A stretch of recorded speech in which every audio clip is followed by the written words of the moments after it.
poder compartilhar com vocês da palavra de Deus. Eu vim aqui com essa missão, de falar com vocês sobre a importância do testemunho pessoal no seio da família.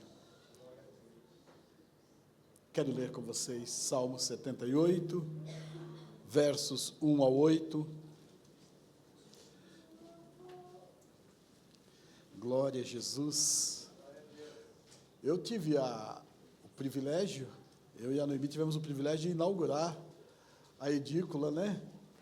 Cadê a edícula do pastor Carlos? É a nova pousada dele aqui. Inauguramos, olha que bênção, até churrasco tivemos. Mas também na casa de um gaúcho não tem churrasco, bar. Mate, senão... Gente querida, Salmo 78, do verso 1 ao 8, está escrito assim: Ó meu povo, ouça as minhas instruções, abra os ouvidos para o que eu direi, pois lhe falarei por meio de parábola. Ensinarei enigmas de nosso passado, histórias que ouvimos e conhecemos, que nossos antepassados nos transmitiram. Não esconderemos essas verdades de nossos filhos. Contaremos à geração seguinte os feitos gloriosos do Senhor, seu poder e suas maravilhas. Pois Ele estabeleceu seus preceitos a Jacó, deu sua lei a Israel, ordenou aos nossos antepassados que os ensinassem a seus filhos, para que a geração seguinte, os filhos ainda por nascer, a conhecesse, e eles, por sua vez, a ensinarão a seus filhos. Portanto, cada geração deve pôr sua esperança em Deus, não esquecer seus poderosos feitos e obedecer os seus mandamentos. Assim não serão como os seus antepassados, teimosos, rebeldes e infiéis, que se recusaram a confiar em Deus de todo o coração. É atribuído a autoria desse Salmo 78, a Asaf. Asaf foi um poeta em Israel, ele é posterior a Davi, talvez, e daí o mais conhecido salmista que temos é Davi, é o rei Davi. Mas Asaf faz parte aí de um grupo, na verdade a família de Asaf era uma família que servia no altar do Senhor e que compunham canções, orações, poemas, e os salmos, então, estão inclusos nessa modalidade escriturística. E ele traz aqui algumas verdades que, quando li esse salmo, e eu já o fiz algumas vezes, confesso que não lembro quantas vezes já o fiz, mas nunca havia me saltado aos olhos essas verdades a qual eu quero expor a vocês aqui, nesta manhã, que diz respeito exatamente ao título que eu já anunciei, que mostra a importância do testemunho pessoal no seio da família. Para entendermos um pouco o contexto da própria Escritura, da própria Bíblia, é necessário a gente recorrer à história das civilizações. E pelo que vocês os mais observadores já viram, que eu repito tanto história, que vocês vão logo entender que eu gosto de história. Mas a história tem essa característica, ela nos traz lições muito importantes sobre a vida. E é interessante porque, normalmente, a gente olha para a história como narrativas, como contos de acontecimentos. Só que ela tem um outro viés.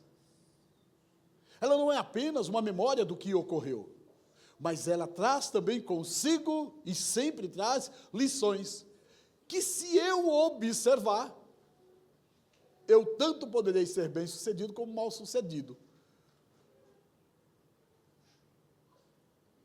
Porque às vezes é mais fácil, às vezes não, é sempre mais fácil aprender com o erro dos outros do que com os nossos próprios erros. Porque se eu aprendo com o erro do outro, não fazendo o que ele fez, ou fazendo o que ele deveria ter feito e não fez, é muito melhor do que eu ter que aprender com os meus próprios erros. E quando é que eu aprendo como fazer ou como não fazer a partir do outro? É observando a história dele. E a Bíblia ela é rica nesse aspecto. Ela nos traz lições preciosas. Primeiro, quando você olha para a vida de Davi, Davi foi um rei, um monarca. Mas foi um monarca, não estou falando de um monarca moderno. Não estou falando de um monarca dentro da sociedade dos nossos dias, um monarca, por exemplo, de um país europeu. Não. Estou falando de um monarca que viveu há 4.000 anos atrás, aproximadamente.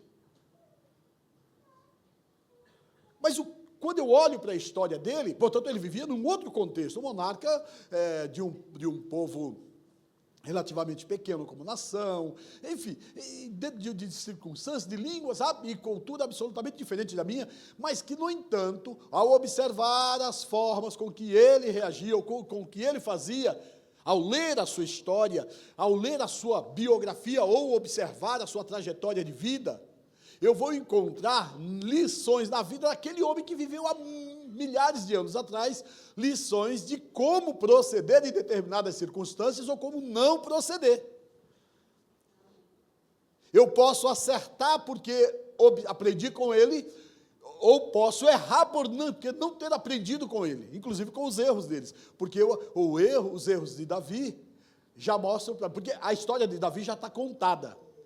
A minha história e a tua história está sendo escrita. Nós estamos escrevendo uma história. Vocês não têm a menor ideia do que vai acontecer. Eu, quando vi aqui a primeira vez, há uns 3 anos atrás, acho que faz isso, a comunidade era menor. Né? Hoje eu venho, já tem mais gente.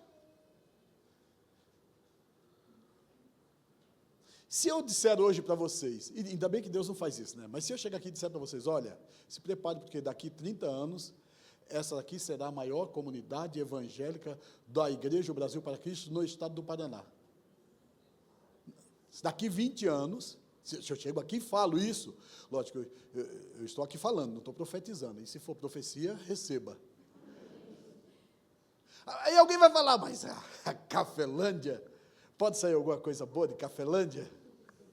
Pode ter uma igreja grande em Cafelândia? Quem conhece o desígnio de Deus? Quem é capaz de mensurar o seu poder? Quem? Acontecendo isso, eu estarei daqui 20 anos aqui, olhando e falando, vim aqui quando era bem pequenininho. Aí eu chego aqui, essa multidão. Aí alguém aqui me conhece, ninguém levanta a mão. Ou vocês vão estar lá, claro, e vão dizer, aí eu olho assim, tanta gente que eu não vou nem a mão de vocês. Porque nós não conhecemos, gente, nós não temos, ninguém tem noção do futuro. E daí as pitoriscas, os adivinhadores, os agoreiros, aquelas coisas todas que acontecem até hoje, ganharam uma nota, uma grana preta, fazendo o quê? Previsões. Por que a gente não, vocês não, eu não gosto. Por que as pessoas, algumas, vocês não, gostam de horóscopo? Você que é do signo de Áries. Áries, hoje, 7 de setembro, dia propício para os negócios. Se você tem negócios a realizar, façam hoje. Hoje, o encontro eu ia falar das estrelas, mas não é, dos astros, indicam que é propício para você que nasceu do dia tal, eu nem sei quando é da Áries. Uau! Tem gente que não vai para o trabalho sem ler o horóscopo do dia.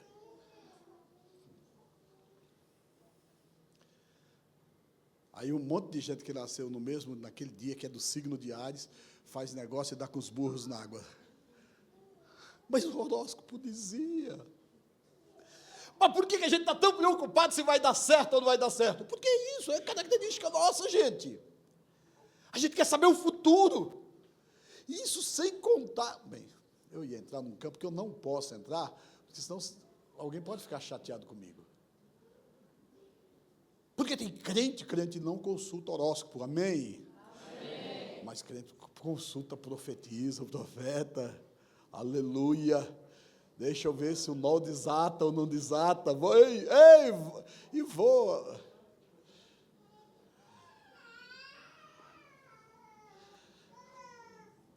Mas deixa eu ensinar uma coisa a vocês. Fé não é isso.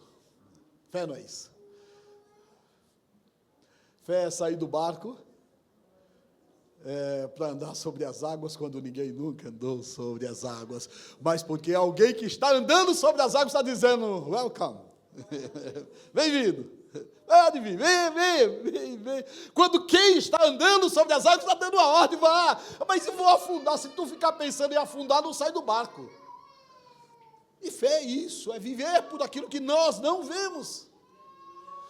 Tá bom, mas eu volto à história, por que eu estou falando tudo isso? Deus sabe, eu estou falando tudo isso porque na história eu tenho a oportunidade de aprender, observando como não fazer ou como fazer. E aí, esse texto, ele remete exatamente a isso.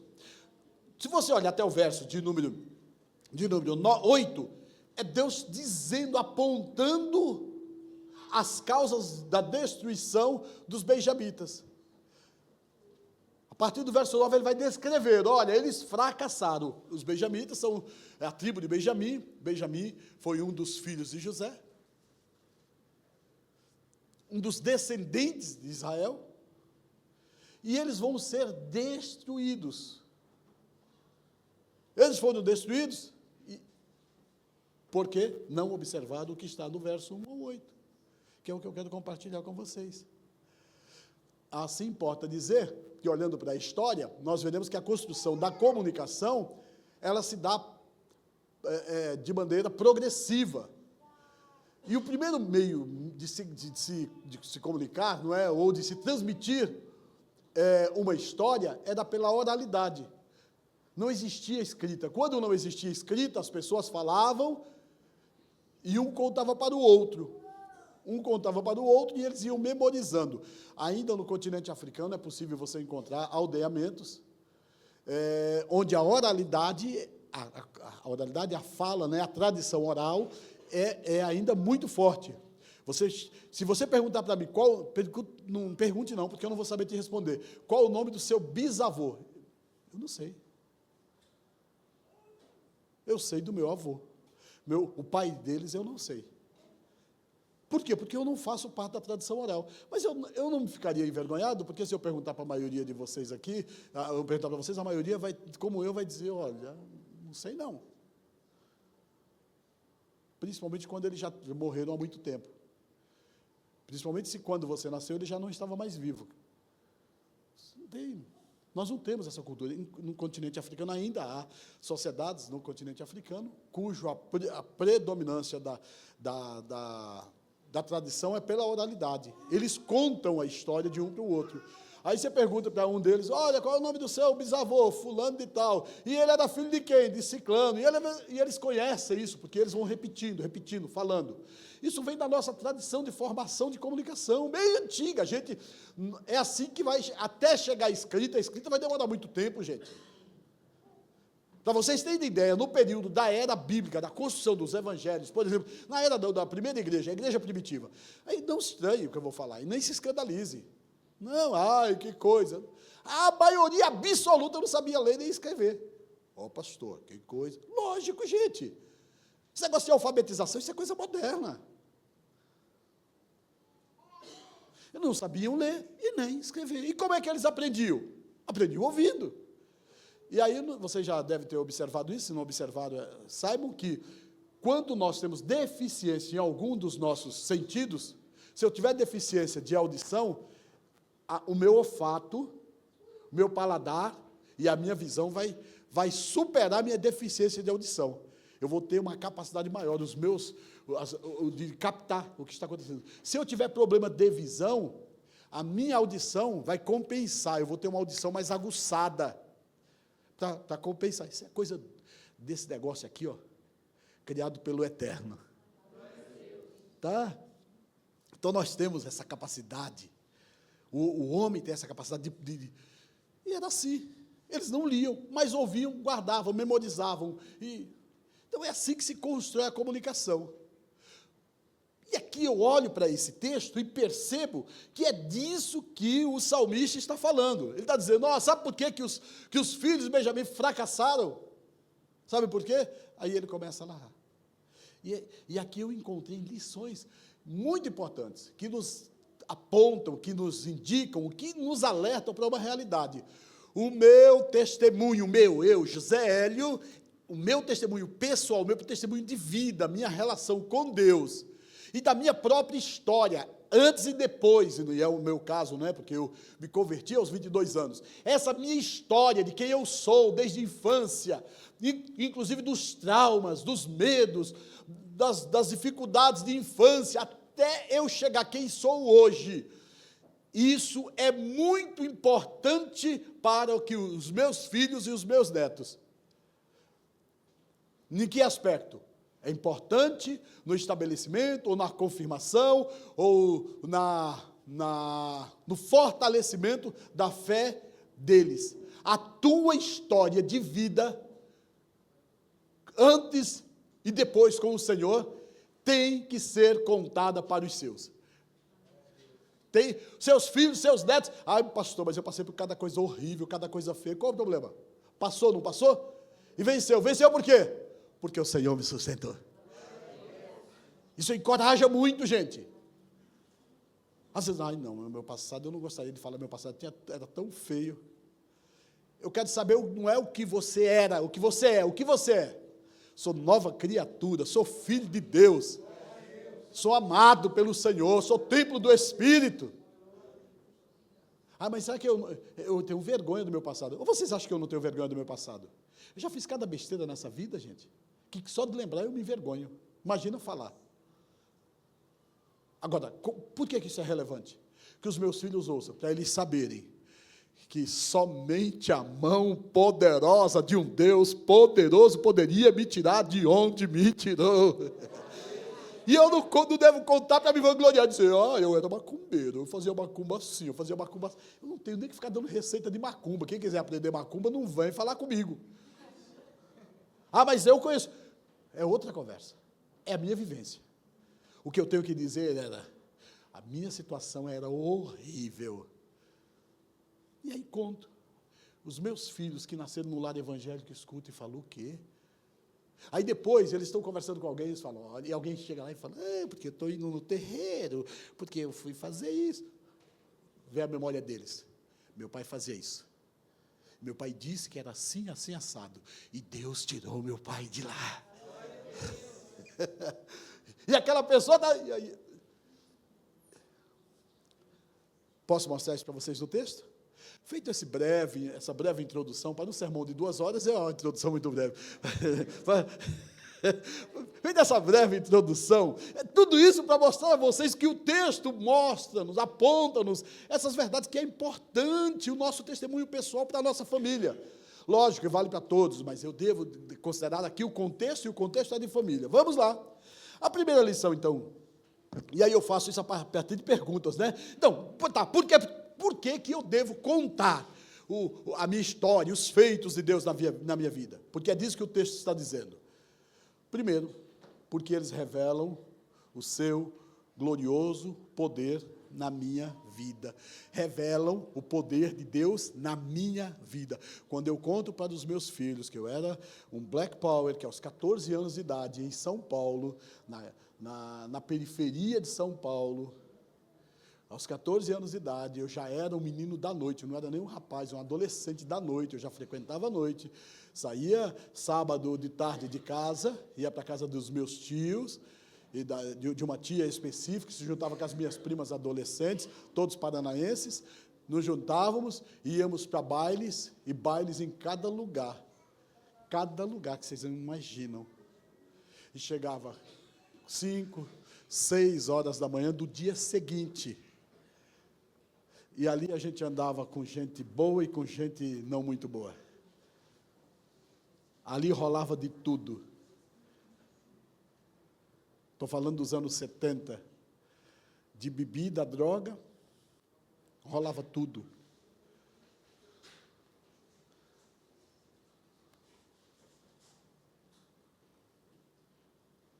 aos 20, e aí essa foi a jornada, e aos 22 anos eu tenho um encontro com Jesus. Como é que isso acontece?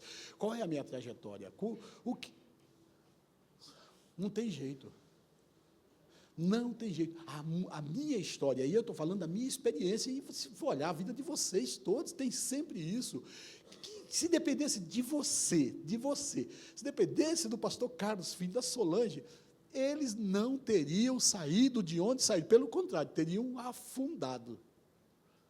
Hoje vocês não teriam um pastor, e possivelmente vocês não teriam um pai. Gente, a tua história, olhe para a tua história. Você conseguiria sair do fundo daquele poço do jeito que saiu? Conseguiria? Quem é que fez? Quem fez a tua vida?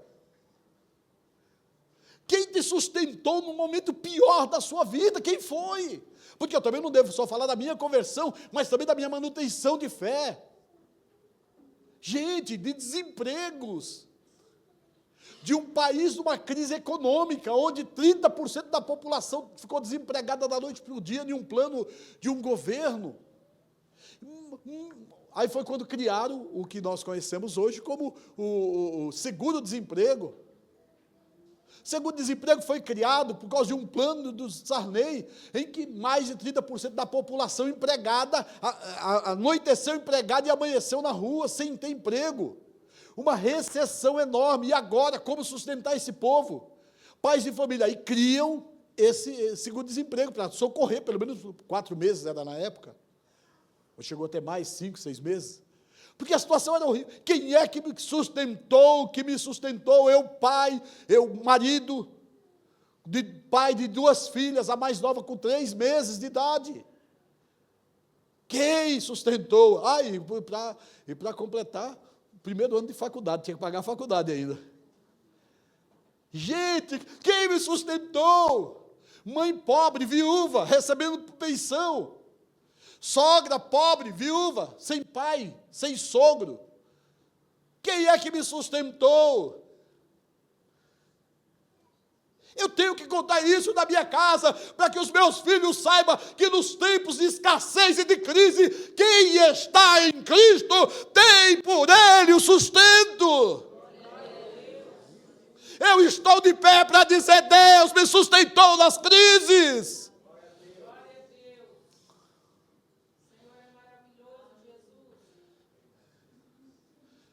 Por que é que eu não me deprimi? Por que você não morreu quando você perdeu um ente querido? Por que você não se suicidou? Falando nisso, eu estava aqui pensando, é muito, o que vou fazer é um comentário, eu diria que muito superficial, ou uma análise, né? Muito superficial, obviamente necessita um pouco mais de um olhar mais acurado.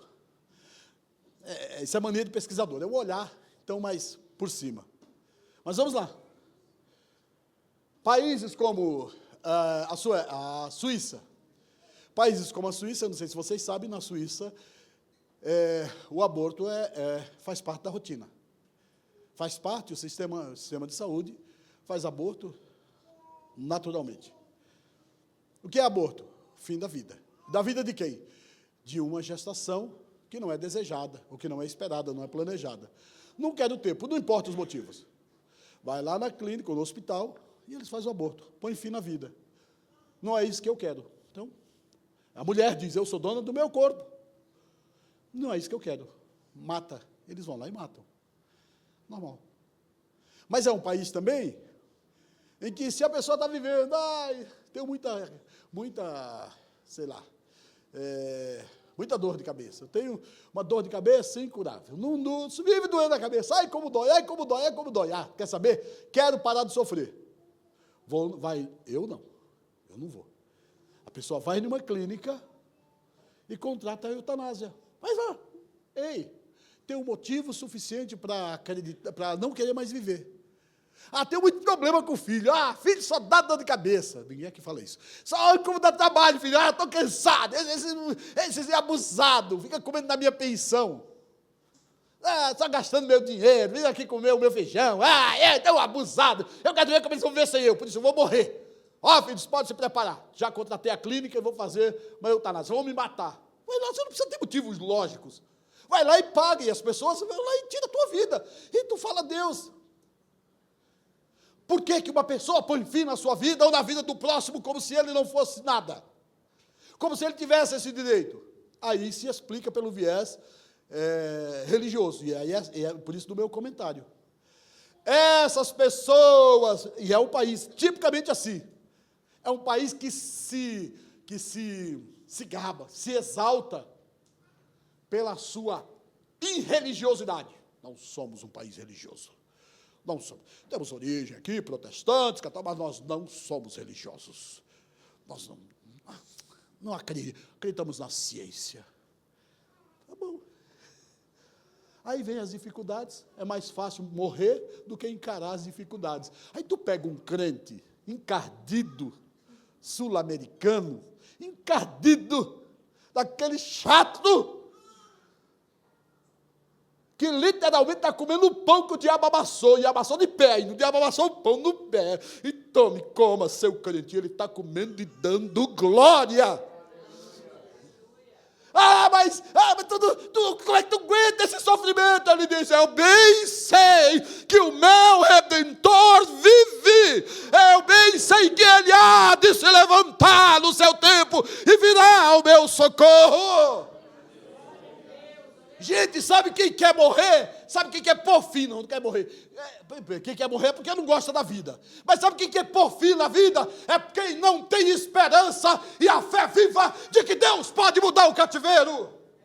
De que Deus pode reverter a situação. Porque se eu creio, está morrendo com a doença incurável. E está dizendo, mas eu tenho certeza que se o Eterno quiser, Ele me cure e eu vou sair daqui dando glória. Quem é que aguenta um povo desse? Me fala. Quem que aguenta?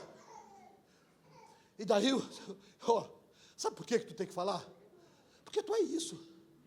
Conte aos teus a obra. E quem é que faz isso? É que aqui no Brasil está cheio de gente predestinada. Deus predestinou o brasileiro para ter muita fé. E o europeu para ter pouca fé. Oh Deus, seletivo. Não, ele escolhe uns para dar muita fé, para outros ele não dá nada. Isso não é graça, irmão, isso é desgraça. Graça é que Deus deu em boa medida para toda a humanidade aqui, ali e acolá. Aqueles não são salvos porque Deus predestinou para ir para o inferno. Eu não conheço esse Deus. Eu conheço o Deus da graça, cujo Filho disse, vinde a mim, todos os que estão cansados e sobrecarregados. Quem todos? Não é alguns, não é meia dúzia, não, os que eu quero, todos venham a mim, e eu vos lançarei no inferno, eu vos aliviarei. Se isso não é evangelho, eu não sei o que é evangelho. E depois, em nome da graça, isso é outra conversa, não tem nada, mas eu quero dizer a vocês, querido povo de Deus, ei, conte aos seus o que Deus tem feito em sua vida. Na tua trajetória, conte. Abre a boca, com ou sem dente, mas fale. Que eles te ouçam. Que os teus filhos saibam que, em todo o tempo, a mão de Deus esteve sobre tua vida. Que eles saibam. Antes da sua conversão, quem você era. Com a sua conversão, o que Ele fez. E para te trazer até aqui, o que o Senhor tem feito, fale. É disso que Ele está dizendo. O meu povo, olha aqui, verso, eita, eu fiz o comentário e não mostrei na Bíblia, né? Mas é uma exposição bíblica. Verso 1, ó meu povo, ouça as minhas instruções, abre os ouvidos para o que direi, pois lhe falarei por meio de parábola. Ensinarei enigmas de nosso passado, histórias que ouvimos e conhecemos de quem? Que os nossos antepassados nos transmitiam. A fé em Israel era viva, porque eles ouviam falar do Deus, dos feitos de Deus.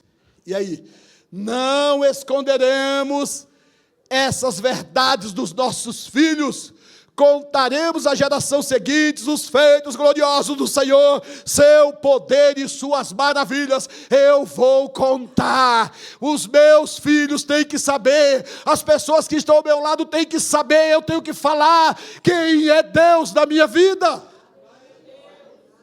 Isso traz esperança, isso aumenta a fé, isso edifica os santos, isso proclama a glória de Deus. Segundo, por quê? Por que eu devo contar os feitos de Deus? Segundo, já estou no verso 5 e 6.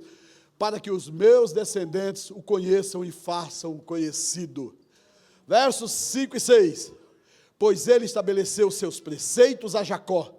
Ele o quê? Estabeleceu, ele deu a sua lei. Ele ordenou aos nossos antepassados que os ensinassem a seus filhos. Ele deu e disse: ensina. O que foi que Jesus disse para nós? Ide por todo mundo. Pregar o quê? A quem? Aí vem o objetivo. Para quê? Para que todo aquele que nele crê não pereça, mas tenha a vida eterna. Para isso. Aí Jesus vai dizer também: ide e fazei discípulos de onde? De todas as nações. Ensinando-os o quê? A guardar todas as coisas que vos tenho ensinado. Fazer discípulos é ensinar, é transmitir. Então, para que os nossos descendentes ouçam, conheçam e saibam o que Deus faz. E a prova mais viva de que Deus faz é você. Eu contar a história de Paulo, de Barnabé, de Pedro, Tiago e um barquinho. Isso é bíblico, gente. Mas não sei se você consegue entender, mas isso é tão longínquo. É tão distante da minha realidade. Alguém aqui anda de barquinho? Não. E se anda de barco aqui? Anda? Andou de barco. Mas ainda que a gente ande de barco, alguém aqui anda de barco, anda de barquinho no Mar da Galileia? Não, né? Então não tem. Alguém aqui já foi no Mar da Galileia? O pastor Carlos já foi. Alguém mais aqui já esteve lá no Mar da Galileia? Não. Aí eu chego aqui e conto para vocês, Pedro, Tiago, em um barco no Mar da Galileia, vocês ficam imaginando o quê? Aí alguém já foi no litoral paranaense, né? Ou no litoral catarinense, ou no Nordeste, foi nas praias brasileiras. Qual é a imagem que vem de mar para você? Não é? Quando eu falo de mar, é o que você conhece. O teu cérebro vai projetar a imagem a partir do que você conhece. Aí você conhece aquele mar. Aí eu chego aqui e falo para você, não tem nada, esquece. Não tem nada a ver com a Praia Grande, com Mongaguá, não tem nada a ver com o nosso Atlântico. Começa por aí, não é nem um mar. É um lago. E não é nem de água salgada, gente, é doce. Mas é o mar. Para eles era o mar. É assim que eu... Mas também conhecido como o Lago de Tiberíades. Também era um outro nome. Então, mas isso está tão longe. Tem valor escriturístico, de inspiração, tem valor de edificação. Tem sim. Mas é um fato longe. Agora, quando você chega e conta para os seus o que Deus fez com você hoje, o que Deus fez semana passada, eles olham e falam, então Deus continua fazendo. O Deus da Bíblia faz. Não, tem gente que matou Deus.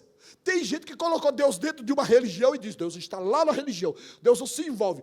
Questões dessa, Deus não se envolve. Aquilo, Deus não se envolve. Como se ele conseguisse clausurar Deus em um espaço. Ou então, Deus só faz se for na minha igreja. Isso é coisa do inferno. Não, só a igreja do poder é aqui. Para de besteira. Isso é heresia do inferno. Deus não está refém de nenhuma denominação, de nenhum homem, Ele é soberano. Não, só faz se você fizer a campanha forte. Se você fizer a campanha forte, tu fica forte. Senão tu vai na igreja fraca e fica fraco. Vem na igreja forte da campanha. Para com essas besteiras. Deus é refém de alguém. Eu estou aqui para dizer que Deus é Senhor e poderoso para mudar a minha e a tua história lá no terreiro de Macumba.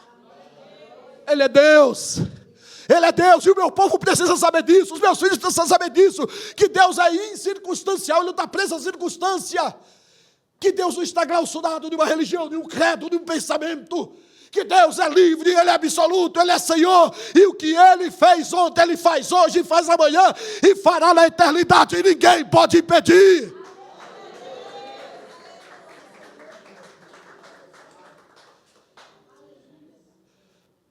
Por que eu devo contar? Para que os meus descendentes conheçam e o façam conhecido. Eles conheçam o Deus que eu sirvo. O Deus que eu sirvo é o Deus que fez lá na Bíblia, mas é o Deus que faz hoje. É um Deus presente, não é um Deus da história. É um Deus vivo que está aqui. Mas eu não estou nem sentindo arrepio. Deixa de ser besta, tu vai sentir arrepio? Para quê? Às vezes tu sente arrepio porque está com frio. Ai, que frio! Estamos aí debaixo de um chuveiro gelado num dia de inverno. Tu vai ficar arrepiado, que arrepio vai dar água gelada. Ai, mas isso é a presença de Deus. Deixa de ser besta, é a presença da água gelada no teu couro. Ai, mas eu tenho que sentir. Não, eu sinto. É o meu Deus. Quando eu sinto, choro, pulo, canto, meu Deus, não dá para controlar. A alegria é imensa. Mas se eu não sentir nada, Ele continua estando aqui. Ele diz, o meu Jesus prometeu, pastor Carlos, onde tiver 2 ou 3 reunidos em meu nome, eu estarei lá, Jesus está aqui. Ah, mas eu não estou vendo, não está acontecendo nada. Como não está acontecendo nada, crente? Tu está aqui, Ele está aqui. Aleluia.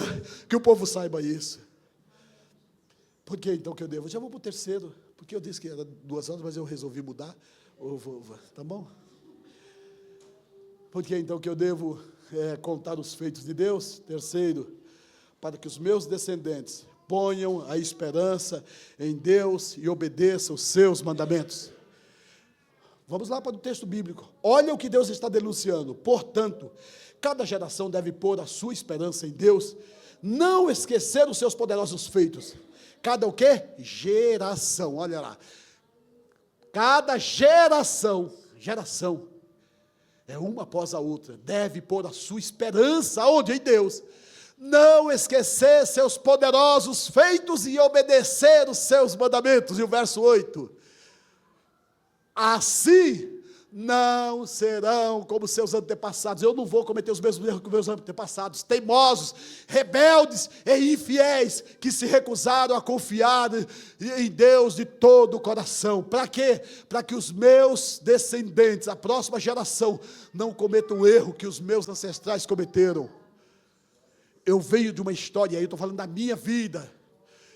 Eu sou o primeiro protestante de uma família, de 2 famílias enorme de nordestinos, de pernambucanos. Eu sou o primeiro protestante. Pai católico, mãe católica, avô católico, bisavó, tataravó, bicicleta avó. O que vocês imaginarem é tudo católico. Verdade, gente, é longe, vai longe, tudo católico. Primo, prima, tio, tia, gente, olha, é muita gente, é muita gente. Pode ser um bando de andorinha. Quando você unir aquele bando assim, de repente, eu meio que rebelde, macumbeiro, no fundo do poço, 22 anos, resolvi um dia falar com Deus. E o dia que eu resolvi falar com Deus, Deus falou comigo. Um dia eu veio aqui só para contar para vocês como foi isso. Deus falou comigo. Eu não sei se você entendeu, pastor Carlos, eu já estou deixando uma deixa aqui. Eu estou deixando a porta bem aberta. Eu venho, viu? Eu volto. Vocês querem ouvir? Eu volto. Não vou contar. Mas uma experiência extraordinária. É sério, eu conto para pouca gente.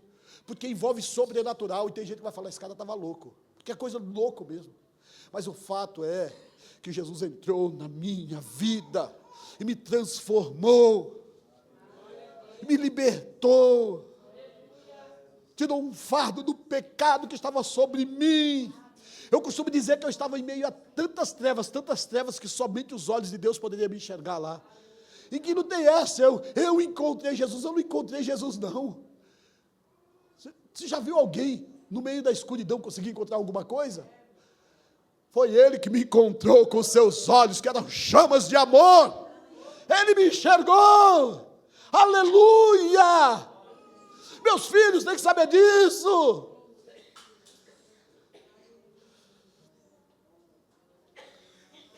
E recebemos do Senhor. Conhecemos a sua lei, a sua palavra, passamos a praticá-la, a vivenciá-la, no meu caso a estudá-la. E estou aqui hoje, 40 anos depois, para dizer, grandes coisas tem feito o Senhor por nós, por isso estamos alegres. Ele tem feito, Ele continua fazendo. Ele é o Deus da Bíblia, mas Ele é o Deus da igreja de Cafelândia. Ele é o Deus de Israel, mas é o Deus da igreja dele, lá em Telêmaco Borba. Ele é o Deus vivo, Ele é o Deus do passado, de 5.000 anos atrás, o Deus que criou céus e terra, é verdade. É o Deus eterno que se fez carne, que se revestiu de humanidade, e veio entre nós e morreu por nós, é verdade, mas é o Deus presente, é o Deus conosco, é o Emanuel, aleluia. Não, mas eu não tenho que ficar com esse... Eu ia contar aqui de uma religião que fracassou, e hoje não consegue mais se levantar, está cada dia regredindo mais, um segmento do cristianismo, que está cada dia, está numa crise cada vez maior. Sabe por quê? Tentado colocar Deus dentro de um sistema, enquadrar Deus, e de dizer, Deus só faz o que a autoridade máxima falar. A boca dessa pessoa é a boca de Deus. Para com essa besteira. Eu sou profeta do Altíssimo, o que eu falo acontece. Ou eu sou tua cobertura espiritual. Se eu não abençoar, tu está perdendo. Deixa de besteira. Se eu pego você me falar uma coisa dessa, dou uma surra em você. De gato morto ainda. Enquanto ele não miar, eu não paro de bater. Para com isso, meu povo, coloca fé no Deus vivo. Mas Pedro, Tiago, era santo homem de Deus, eu não discuto isso, mas olha, eram homens de Deus, fulano, tá bom, mas não são eles que vêm te socorrer na hora da angústia, não foi ele que foi dado a você como penhor, foi o Espírito Santo, é Deus em nós, é Deus presente. O nosso povo tem que saber quem somos e de onde viemos e como temos andado. Nós temos que abrir a boca e contar para que os nossos filhos não cometam os mesmos erros dos nossos antepassados e abandonem Deus e se prendam a uma religião. Porque aí, infelizmente, nós temos a capacidade de muitas vezes tirar as pessoas, sei lá, da idolatria, mas prendê-las a um sistema religioso que é pior que a idolatria. Não, porque só essa igreja é certa. Aqui é só o que o fulano de tal fala que está certo. Precisa parar com isso. E aí a gente anula o poder de Deus. E os nossos filhos veem isso, acreditam, crescem, acreditando, não, Senhor, se o meu pastor não me abençoar, não vai dar certo. Se o teu pastor não te abençoar, ele é um cabeça dura, não é o pastor de vocês, viu? Ele é um cabeça dura. Porque Deus me constituiu, e constituiu Carlos, constituiu os pastores, com uma única função. Só tem uma função. Abençoar. Abençoar. Pastor, estão falando mal de você. Bendito seja Deus. Ai, pastor, mas aquele merece mesmo, merece o fogo do inferno, mas eu não vou mandar para o inferno. Deus te abençoe, meu filho. A vontade é dizer, cão, leva esse. Não vai não, cão, tu não leva, cão. Não leva não, debaixo da minha palavra não. Deus te abençoe. Sabe por quê? Porque eu sou cristão. E eu encerro a minha fala aqui, tão curta, tão objetiva, tão resumida. Eu encerro dizendo o seguinte, lembrando o seguinte. Que Jesus, no Calvário, dores nos pés, dores das mãos, contração abdominal intensa. Eu sempre digo isso, quando eu falo desse momento, eu sempre me recordo dessa. Eu sempre achei que Jesus tivesse morrido de hemorragia. Sim, furos nos pés das mãos, sangra, o sangue esvaira, o coração vai ficando fraquinho, a pessoa morre. Não, eu descobri recentemente que a morte de cruz, a causa da morte de cruz não era hemorragia, mas afogamento. Pronto, pastor. Agora sim. Como assim, pastor? Ele nem mergulhou no rio para morrer afogado. Como é que ele morreu? Afogado. Afogado no sentido de se sufocar com o próprio líquido. Dores nos pés, dores nas mãos. Isso não é Jesus, tá? Não é Jesus só. Qualquer pessoa sentenciada à morte de cruz morria por, via de regra, morria por afogamento. Sufocado. Por quê? Quem faz exercício aqui sabe. Um dos exercícios chatos de fazer é o de abdômen. Tem que puxar no diafragma. Diafragma é o que a contração, você fazer exercício. Você puxando, dores nos pés, dores nas mãos, braços estendidos. Não tem para onde ir. Todo o esforço se concentra no abdômen. Mas isso vai intensificando e vai pressionando. E à medida em que vai puxando o diafragma, o líquido gástrico, ou o que tiver dentro do estômago, sobe. E ele vai subindo. A pessoa respirando, com dificuldade. Quando ela chega aqui nessa região, ela entra no sistema respiratório e a pessoa morre sufocada, afogada. Foi difícil. Foi muito difícil a morte de Cristo. Portanto, era nesse momento, no ápice dessa dor, de muita dor, que eu aprendo com Jesus como é que eu devo me comportar. Ele tinha motivo para olhar e dizer: Deus, suavemente, Pai, está doendo. Queima esses miseráveis, Pai. Manda fogo do céu, papai. Oh, papai querido, Pai amado, manda fogo. Consome esses miseráveis, tudinho, menos Maria, minha mãe, nem os discípulos. Os outros ingratos, povo ingrato, papai, estão aqui me olhando, sofrendo, não fazem nada. Queima eles, queima, Deus. Não poderia fazer isso? Mas às vezes não dá vontade da gente dizer isso. As pessoas nos fazendo sofrer, a vontade da gente é mandar elas para o inferno. Não, é verdade que elas vão rápido, que a gente gostaria que fosse inaugurar esse inferno hoje, só para ver a bicha queimando lá. Então, mas sabe o que Jesus... Mas nós não fazemos isso, porque nós somos o quê? Cristãos, e reproduzimos o que Jesus nos ensinou. Sabe o que Jesus diz? E eu encerro. Pai, perdoa-os, porque eles não sabem o que faz. Ser cristão é isso. É reproduzir aquilo que Jesus fez e nos ensinou a fazer. Fazendo e falando. Ser cristão é testemunhar para os que nos cercam da grandeza, do poder do nosso Deus. Ele é Deus. Faça isso. Faça isso. Se eu calar essa boca, eu vou fazer uma oração forte aqui. O Espírito Santo vai te incomodar tanto. Tu vai estar perto de alguém, do teu filho, teu neto. Mas eu tenho vergonha de falar para ele que eu fracassei. Que eu dei um calote lá atrás. Eu não era crente, gente. Não, dei um calote lá, quebrei um monte de gente. Conte. Pastor, mas isso... Conta. Tu continua caloteiro? Não. Por que não é mais caloteiro? Porque Jesus mudou. Então, dê glória a Jesus. Conte para ele. Eu era. Não sou mais, filhinho. Ei, papai passou por um perrengue na vida, deu um calote, sofreu. Mas você está vendo o papai fazer isso hoje? Não. Sabe por que o papai não faz hoje? Não é porque o papai é bonzinho, não.